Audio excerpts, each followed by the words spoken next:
আসসালামু আলাইকুম সুপ্রিয় দর্শক শ্রোতা, কেমন আছেন? আশা করি ভালো আছেন। ইরান সম্পর্কিত আজকের আপডেট। আজকে 25শে জুলাই ইরান সম্পর্কিত আজকের আপডেট।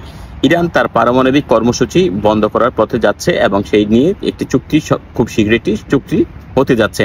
বলা হয় ইরান এই যে পারমাণবিক কর্মসূচি থেকে পরিত্যাগ করে আসবে যুক্তরাষ্ট্রের শর্ত অনুযায়ী ইরান তার পারমাণবিক কর্মসূচি পরিত্যাগ করে আসবে, কিন্তু তার বিনিময়ে সেই যুক্তরাষ্ট্রের কাছ থেকে কিছু সুবিধা আদায় করতে চাচ্ছে। তার মধ্যে হচ্ছে তার যেই অর্থ আমেরিকা যে বাজেয়াপ্ত করেছে সেগুলি ছাড় দেওয়া এবং তেল যেই বিক্রি আছে তেল বিক্রির ক্ষেত্রে নিষেধাজ্ঞা প্রত্যাহার করা। বিশেষ করে অর্থনৈতিক নিষেধাজ্ঞা প্রত্যাহারের মাধ্যমে ইরান তার যেই পারমাণবিক কর্মসূচি আছে সেখান থেকে সে ফিরে আসবে আর কি, এটা বলা হয়েছে, ফিরে আসতে যাচ্ছে। এটা হচ্ছে সর্বশেষ আপডেট। এবং আমরা যেই বলেছিলাম যে পারমাণবিক বোমা ইরান বানিয়ে ফেলবে, আসলে ইরান বানাবে না, যেহেতু আয়াতুল্লাহ আল খামেনি তিনি ডিক্লেয়ার দিয়েছেন যে পারমাণবিক অস্ত্র তৈরি করা হারাম, সুতরাং ইরান আর পারমাণবিক অস্ত্র তৈরি করতে যাচ্ছে না।